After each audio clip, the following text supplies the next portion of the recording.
Are you still not 100% natural on camera? Well, let me share with you 7 things that you can do today to become more comfortable filming yourself. Hi, I'm Petra and I help entrepreneurs to grow their businesses fully organically with YouTube. So if that sounds interesting, consider subscribing. Okay, tip number 1, prepare a script but don't learn it by heart.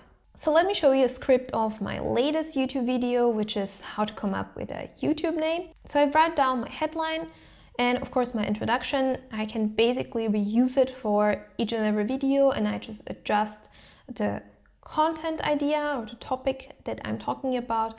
And then of course I write down my content. So what are maybe the tips now in this specific case on how to come up with a YouTube name.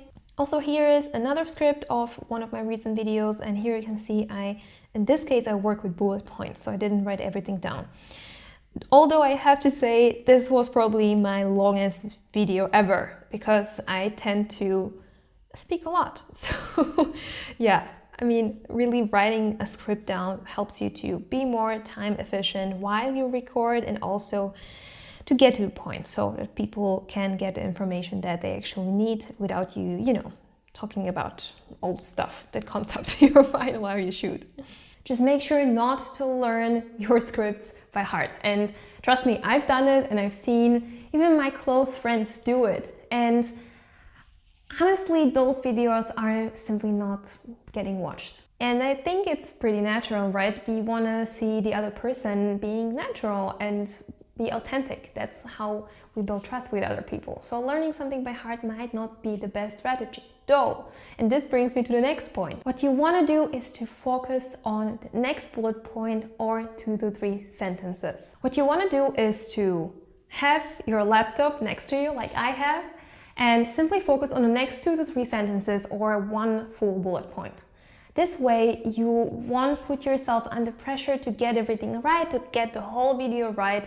But you're truly focusing just on the next section, and you do it or you talk it through as long as you are not happy with the take. So I've been doing this now for years and I still need several takes, sometimes just 1, but sometimes indeed 2 to 3 takes to get to a point that I like it.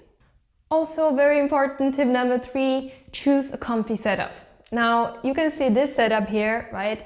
I mean, it not only looks comfy, it is also comfy. But for instance, what you might have seen me doing in my last videos is that I sit on a table, right? Why this is comfy for me? Because I feel like I don't have to wonder about what my feet are doing, what my hands are doing. I'm just sitting on the table and it takes a whole lot of pressure away from overthinking maybe my body language. But of course for you this might be standing, right? Or whatever you feel comfortable doing, whatever makes you feel relaxed and comfortable, choose it as your setup.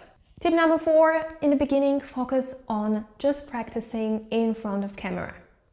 Now, before I even started posting videos on YouTube, I was already filming myself and just trying things in front of camera to get a little bit comfortable. And let's be honest about something. You won't see my very first videos on YouTube anymore. Why? Because they were really bad. It's totally fine if you decide to just practice, film videos and then not to post them. You don't have to. You can just keep it for yourself, maybe to have something to laugh about in a couple of years from now, or a couple of months from now. But really being natural on camera truly comes down to practice. There is no magic in that. Tip number 5, imagine speaking to a friend. When you script your videos, you can imagine speaking to your best friend. And even if you already scripted something, then basically you can go through it and cut out everything that isn't a language that you would use speaking to your friend. Now, why this is important? Well, it's simple. And I mean, think about a teacher that you had maybe in the past or a favorite YouTuber of yours. And now maybe think about how they talk, right? The ones that you like are probably using simple language, and probably even a small kid would understand what they're talking about. Whereas maybe a teacher that you didn't like in the past is probably the one that is using complicated terms, learning things by heart. I don't know. don't use it for YouTube. Number 6, try interviews. Now, in the beginning, when I was just starting out, I did a couple of interviews, and it really helped me to feel more comfortable in front of camera. I think that if there is another person in front of camera with us, it's easier because, of course, we follow some conversation, right? A dialogue. It's not a monologue. It's kind of weird to look into a camera. I mean, there is not really a person with me in the room. So I totally get it. And I really believe that this is something that can help you in the beginning. So maybe try it out. Try out some interviews and see if it helps you. And I'm pretty sure it's going to help you to become a little bit more natural, a little bit more comfortable and confident on camera. Last but not least, have fun doing it. Now, I totally understand in the beginning, it doesn't feel like fun. Talking to a camera might really not seem as fun thing to do, but I mean, if you enjoy the process, right? If you are not taking yourself too serious, and let's be honest about that, I mean, a lot of us are perfectionists. I mean, I for sure am. And that's why I can totally relate that we just want to do things perfectly from the beginning on, but this is not how it works. So just enjoy the process. I mean, what would you be laughing on in the next years, or you're telling your kids or grandkids about, right? I mean, it's the fun part, maybe the failures, the mistakes that we did, and they learn from. So enjoy the process, have fun with it, and mostly don't take yourself too seriously. So there you have it, 7 things that you can do to get more comfortable in front of camera. Now, thanks so much for watching. I hope you enjoyed this video. If you did, give me a like and subscribe to my channel for more videos every single week. Also, if you have any questions, let me know in the comment section below. Otherwise, I will see you in the next video.